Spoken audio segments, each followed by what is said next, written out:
Gracias a ti por estar con nosotros. Saber para servir.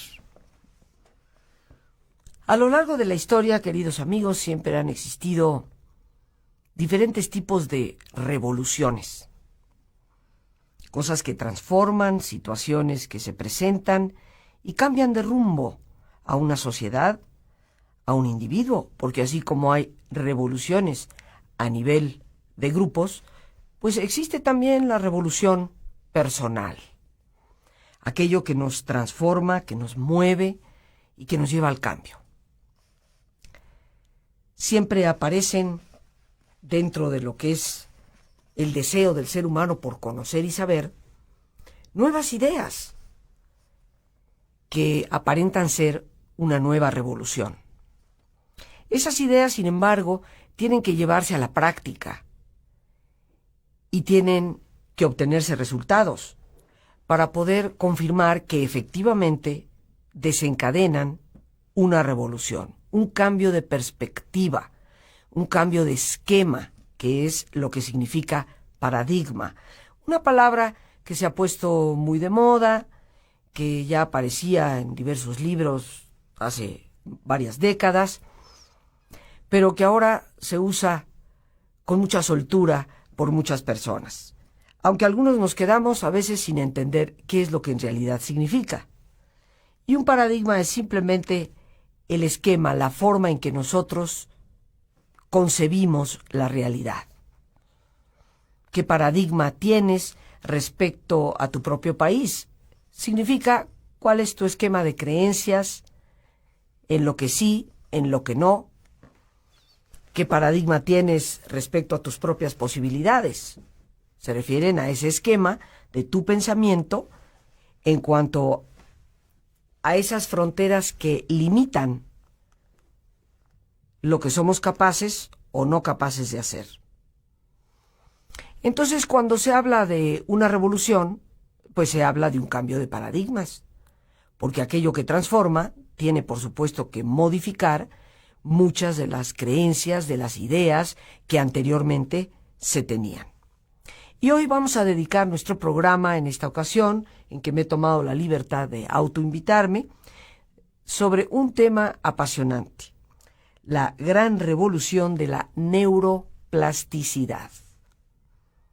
Algunos dirán, bueno, Rosita, ya estamos empleando palabras que tal vez unos cuantos entienden, o tal vez solo Dios. Pero, ¿qué es la revolución de la neuroplasticidad? Eso es precisamente de lo que queremos conversar el día de hoy, explicando qué es lo que significa.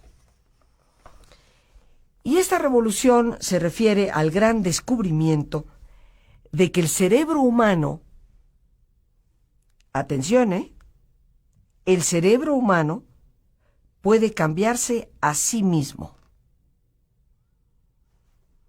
Para algunos, eso es una idea, un concepto que está más allá de cualquiera de nuestras creencias actuales, de los paradigmas que hoy tenemos, de los esquemas de pensamiento que utilizamos. Pero cuando hablamos de la revolución de la neuroplasticidad, y ya explicaremos cada uno de los términos completamente para que nos quede claro, nos estamos refiriendo a que el cerebro puede cambiarse a sí mismo. Como sabemos, está ya documentado por diversos científicos, médicos y muchos pacientes que han llevado a cabo y han sido testigos de esta extraordinaria transformación. Sin cirugía, sin medicamentos, han hecho uso de habilidades desconocidas de nuestro cerebro que le llevan a cambiar. Esto, queridos amigos, es una idea muy revolucionaria, porque después de todo, bien sabemos que tradicionalmente se ha pensado que el cerebro es inmutable. Si existe algún tipo de daño cerebral, será para toda la vida. Sin embargo, esta revolución nos habla exactamente de las posibilidades de lo contrario. Durante 400 años, esta idea se ha concebido como inconcebible. Porque la medicina, en términos ortodoxos, en términos oficiales, y la ciencia misma han creído que la anatomía del cerebro es algo que no puede modificarse y no se modifica. Vamos a decir que el pensamiento más común era de que después de la infancia, el cerebro cambiaba únicamente cuando empezaba su proceso de declinamiento. Eso significa cuando las células cerebrales empezaban a fallar en su desarrollo adecuado, o estaban lastimadas, o de hecho se mueren y no podían ser reemplazadas. Así que habitualmente se ha pensado que más allá de la infancia, pues cambios en el cerebro serían virtualmente imposibles. Pero ¿es eso verdad? Bueno, la gran revolución de la neuroplasticidad nos dice que esa idea es falsa. Lo más importante es que la ciencia lo está comprobando. Durante muchos siglos se ha pensado que el cerebro nunca podía llegar a cambiar su estructura y encontrar nuevas formas de funcionar. Esa creencia es parte de lo que han llamado sentido común en la medicina, y fundamentalmente cuando ha habido alguna de las partes del cerebro dañadas. La teoría de que el cerebro era incambiable, inmodificable, pues decretaba que las personas que habían nacido con limitaciones cerebrales o mentales, o que mantenían algún tipo de daño cerebral, pues estarían limitados o dañados para toda su vida. Los científicos que se preguntaban si un cerebro sano podía mejorar o ser preservado en buena condición a través de la actividad y sobre todo del ejercicio mental, pues escucharon muchas veces por parte de sus colegas la frase de no pierdas el tiempo. El cerebro es inmutable. Por más ejercicio que le des, no se va a modificar. Se cayó en lo que podríamos decir una especie de vacío neurológico, un sentido, una sensación de que el tratamiento para muchos problemas cerebrales pues no era efectivo, e inclusive ni para qué hacerlo. Ese pensamiento se apoderó de la mente de muchísimas personas y se fue promoviendo a través de nuestra cultura, incluyendo el llegar a decir que el ser humano es tan tremendamente limitado que su naturaleza en sí no puede modificarse en nada. Puesto que el cerebro no podía cambiar, pues la naturaleza humana, que de alguna forma está conectada con la función cerebral, parecía estar necesaria e irreversiblemente fija e inalterable. Esta creencia, queridos amigos, de que el cerebro no podía cambiarse, tuvo tres fuentes principales para llegar a ser, porque ¿de dónde surge esa creencia? La primera fuente es el hecho de que los pacientes con daño cerebral rarísimamente podían llegar a recobrarse. Esa es la primera fuente que nos llevó a pensar que el cerebro no podía ser modificado y sobre todo modificarse a sí mismo.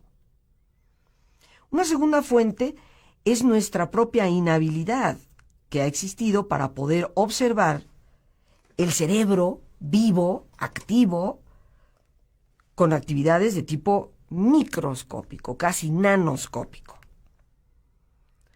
No existían los aparatos, los instrumentos para lograrlo. Y tercero, la idea, que pues va hacia los inicios de lo que podríamos llamar la ciencia moderna, por allá del siglo XVII y XVIII, de que el cerebro es como una gloriosa máquina. Y aunque las máquinas pueden hacer cosas extraordinarias, las máquinas no cambian, ni tampoco crecen. Así que pensar que pues una persona con daño cerebral en rarísimas ocasiones podía llegar a recuperarse, el no tener la habilidad de poder observar los cambios microscópicos del cerebro por no tener el equipo adecuado. Y como hemos dicho, el pensar que el cerebro es una simple máquina, pues nos llevó a quedarnos estancados en esta idea. Problemas de tipo neurológico son incurables, son inamovibles, nada se puede hacer con ellos. Lo que es, ya es.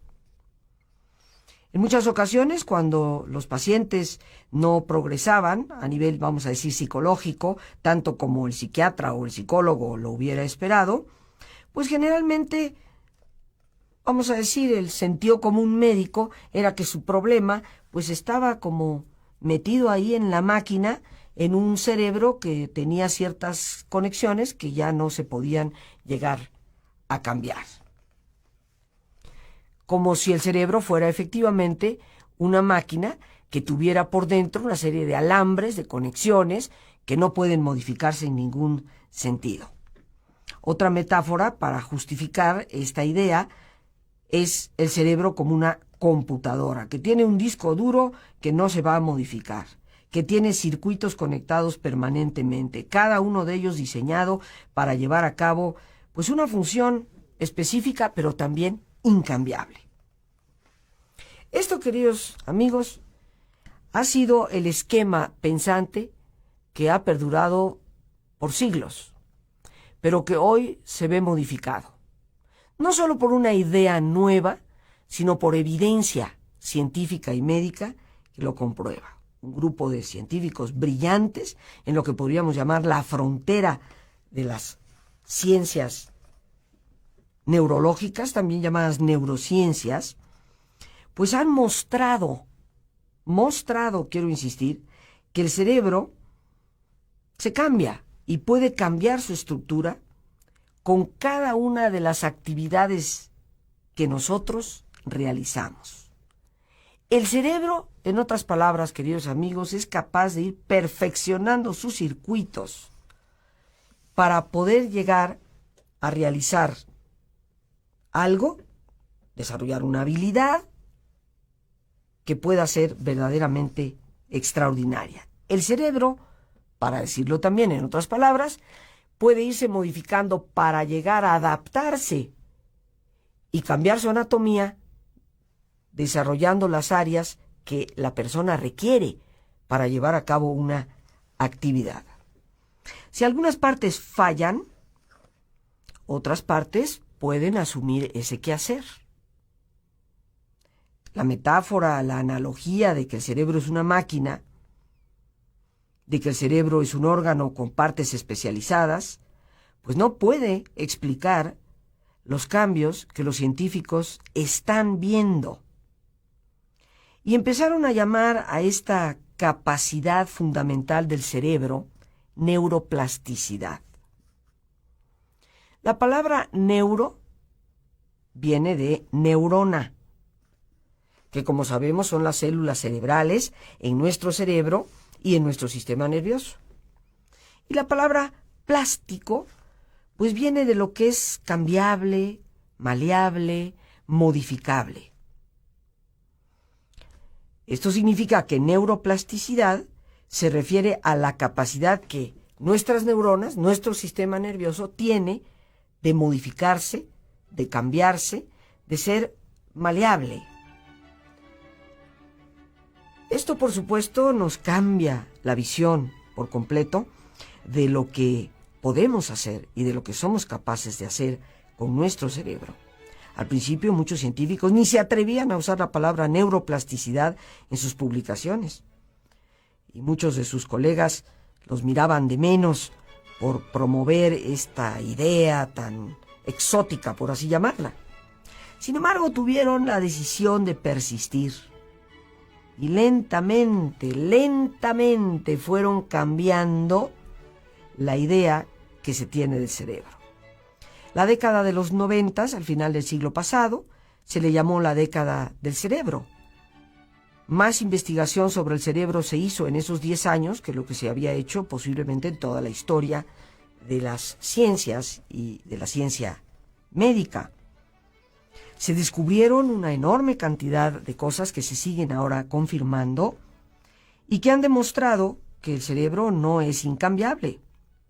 Han mostrado que los niños pues no siempre se van a quedar con las habilidades mentales con las que nacen. Han demostrado que un cerebro que está dañado puede con frecuencia reorganizarse a sí mismo para que cuando una de sus partes falla, otra de sus partes pueda sustituirla. Que si las células cerebrales se mueren, pueden ser reemplazadas. Que muchos de los circuitos y aún de los reflejos básicos que nosotros hemos creído que son parte de una máquina inamovible, pues no son inamovibles.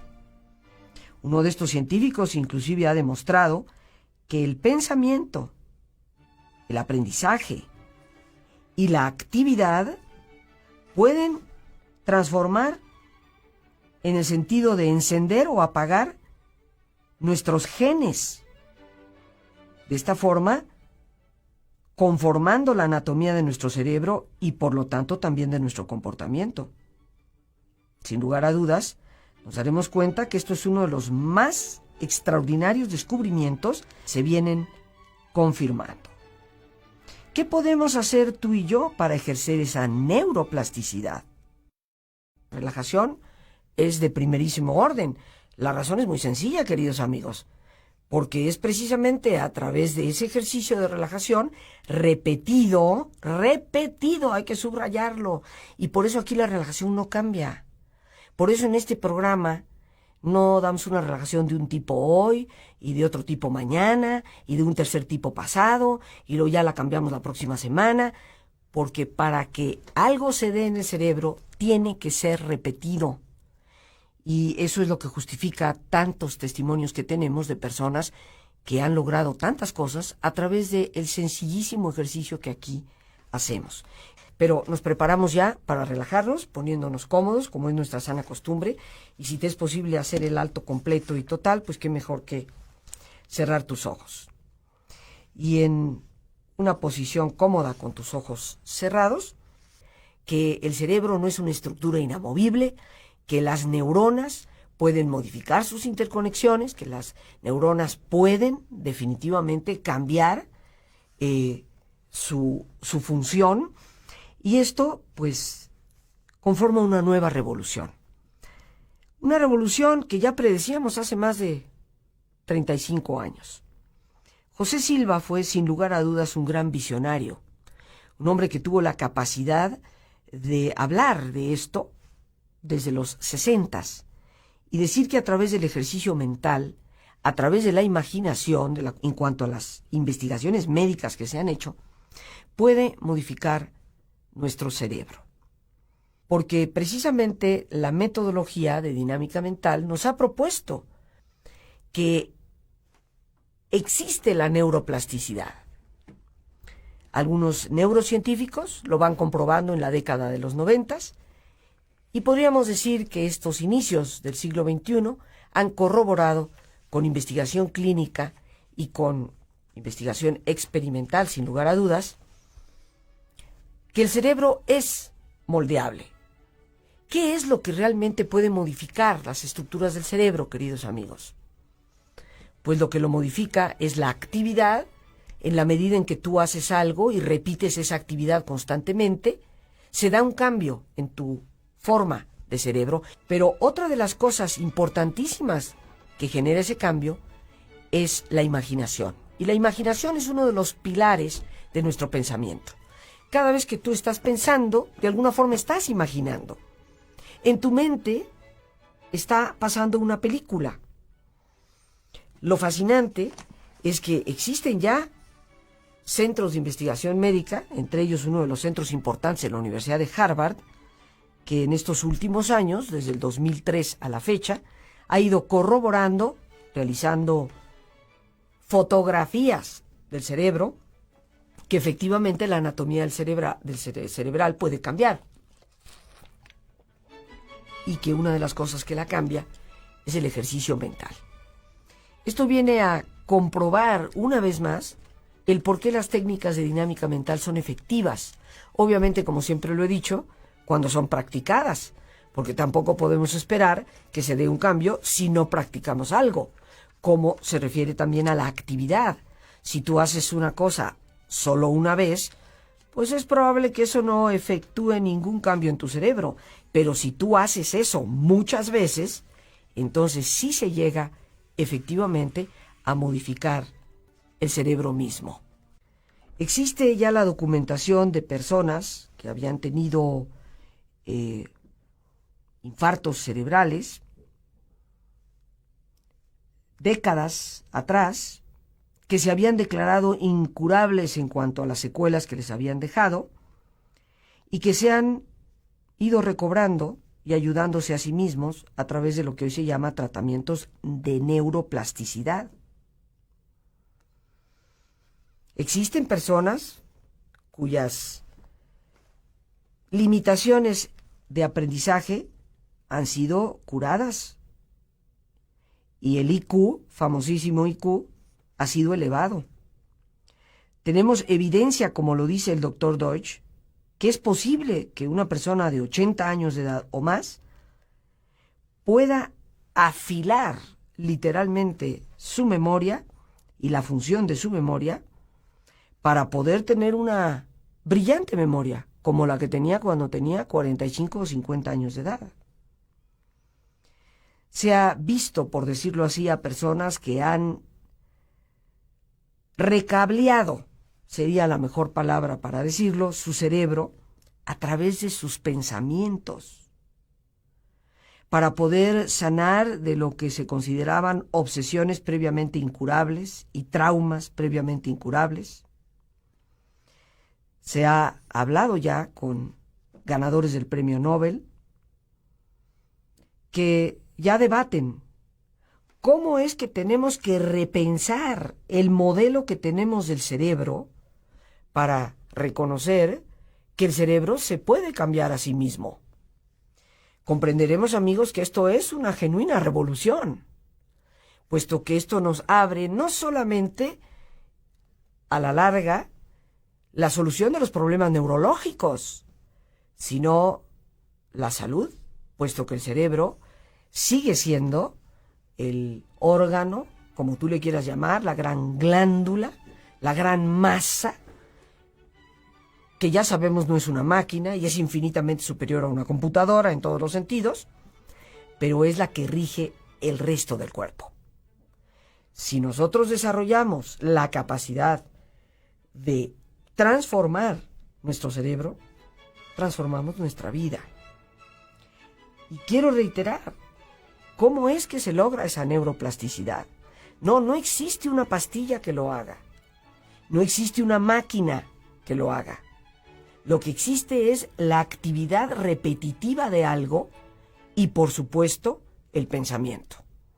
La forma de pensar, que en la medida en que la ejercemos de una determinada manera, va modificando esos circuitos en nuestro interior y va dándole al cerebro nuevas opciones. Si tú cambias tu manera de pensar, decía William James, el padre de la psicología norteamericana en el siglo XIX, puedes cambiar tu vida. Hoy lo que estamos descubriendo es que esa frase de William James es cierta, porque si tú cambias tu pensamiento, eventualmente cambias la estructura de tu cerebro. Y eso definitivamente cambia la vida. Compartir, y a ti el más importante de todos, una vez más, gracias por tu paciencia al escucharme y por ayudarme siempre a crecer contigo. Que Dios te bendiga.